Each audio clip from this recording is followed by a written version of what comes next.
Este programa tem o apoio do Crédito Agrícola. Acredite no poder das suas ideias. Se tem um projeto inovador nos setores da agricultura, do agroalimentar ou da floresta, participe na 13ª edição do Prémio Empreendedorismo e Inovação Crédito Agrícola. Vamos atribuir 35 mil euros em prémios. Candidatos até 9 de agosto em prémioinovação.pt.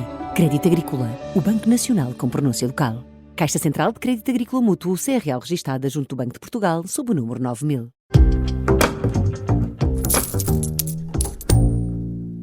Já temos connosco o Pedro Lino. Pedro, vamos a um dos temas que está na atualidade.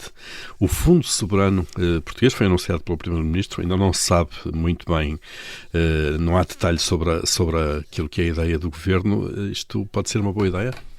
Bom dia, Paulo, bom dia a todos. É verdade, estas medidas, muitas vezes os anúncios são feitos com intenções positivas, mas já sabemos que o diabo está nos detalhes. Exato. Então, mas primeiro vamos ver o que é um fundo soberano.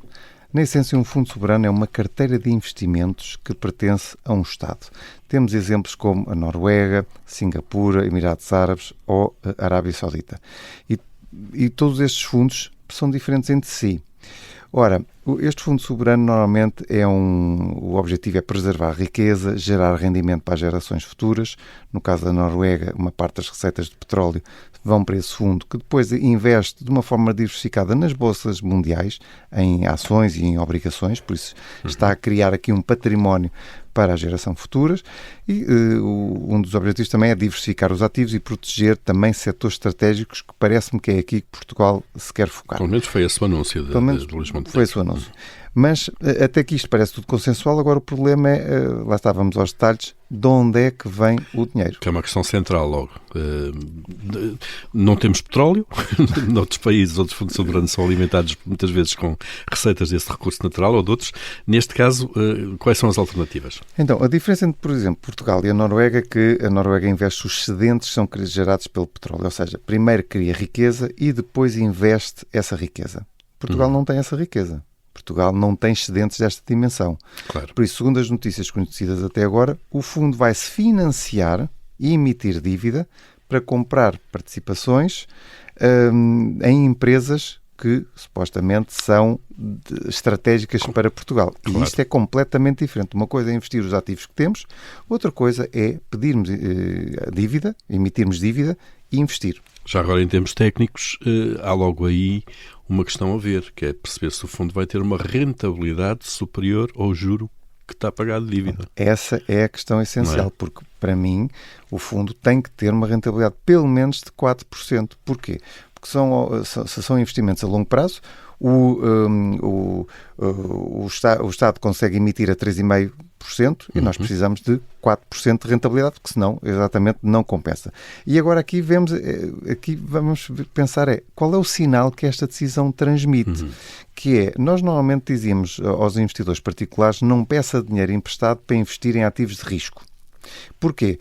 Porque uma dívida nós já sabemos que é uma obrigação e já sabemos quanto é que vamos pagar de juros. O retorno no mercado financeiro é uma expectativa. Podemos ter antes com 10%, claro, outro com menos 10%. Por isso, pode correr bem, mas pode correr mal. Por isso, é verdade que o Estado tem uma capacidade de financiamento diferente, mas mesmo assim o princípio económico deve ser o mesmo. Quando nós financiamos o investimento com dívida, o retorno esperado, como estavas a referir, tem de compensar. E é esta análise que tem que ser feita. É essa análise que tu há pouco já fizeste aí as contas com taxas de juros hipotéticas, mas depois há outros custos também, não é? Custos de gestão. Sim, é os custos de gestão, os custos de criar uma equipa, o risco de mercado, que tem que ser considerado também como um custo, porque, e principalmente quando investimos em empresas estratégicas, e já tivemos em Portugal exemplos que foram um desastre, por exemplo, a EFASEC, depois o BPN, nessas nacionalizações que acabaram por ser investimentos. PT, por aí fora. PT, claro. Isto foi um desastre. Por isso, é preciso ter uma política de investimento muito concreta, porque investir não é apenas ganhar dinheiro, é ganhar mais do que custa. Ou seja, temos que ter sempre em consideração este custo, principalmente com a dívida, que não é um bom princípio. Portanto, as regras de governação, de governance, se quisermos, e de transparência são muito importantes no instrumento destes. Quais são as mais importantes? Claro. Porque lá está, a intenção pode ser boa, mas já sabemos que os governos mudam, as maiorias parlamentares mudam, as políticas mudam e o que pode ser uma coisa que tem um fundo, um princípio positivo, pode ser utilizado depois para influenciar decisões por interesses políticos de curto prazo, porque já sabemos que os ciclos eleitorais são de curto prazo e não se coadunam com o investimento de longo prazo nas ações, mas os melhores fundos soberanos têm 3 características. Os objetivos têm de ser claros, a gestão altamente profissional, o que não quer dizer que a do IGCP não seja, mas eles estão focados em dívida, não estão focados em avaliação de empresas. Carteira de investimentos, ações, por aí fora. E depois, o terceiro, que é o fundamental, tem que ser independente relativamente ao ciclo político. E se pusermos o IGCP a gerir um fundo, eles estão relacionados diretamente com o poder político. Sim, as mediações, isso tudo a tutela é direta das finanças. E claro. Aqui é que está o Basílio, é governação e temos um fundo que realmente é independente e que investe a favor dos portugueses e não a favor de interesses.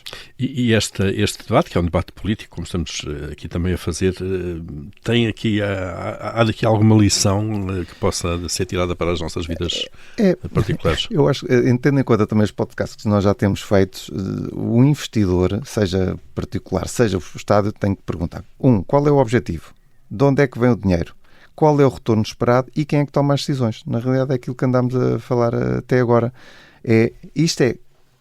São exatamente as perguntas que nós devemos fazer e colocar quando escolhemos um fundo de investimento, um PPR ou um outro qualquer ativo financeiro.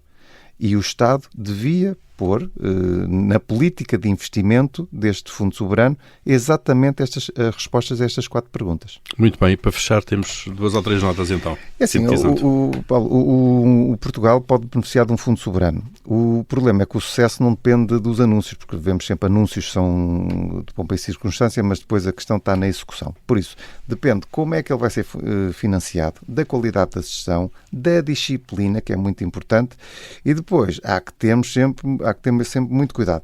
Investir com dinheiro emprestado pode criar riqueza, mas só quando o retorno compensa claramente o custo de financiamento. E aqui tem de ser uma rentabilidade esperada superior a 4%, com uma gestão perfeitamente independente, profissional e que garanta que os portugueses estão a ter ali um pé de meia para o futuro. Muito bem, ficam aqui as primeiras notas sobre o Fundo Soberano. Provavelmente é um tema em que no futuro voltaremos, à medida dos desenvolvimentos, seguramente. Pedro Lino, mais uma vez, bom dia, bom fim de semana. Obrigado. Até para a semana. Obrigado, bom fim de semana.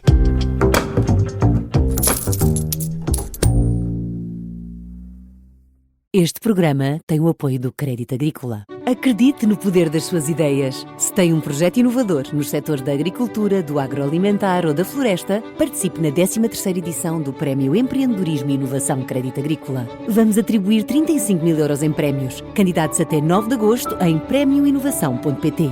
Crédito Agrícola, o Banco Nacional com pronúncia local.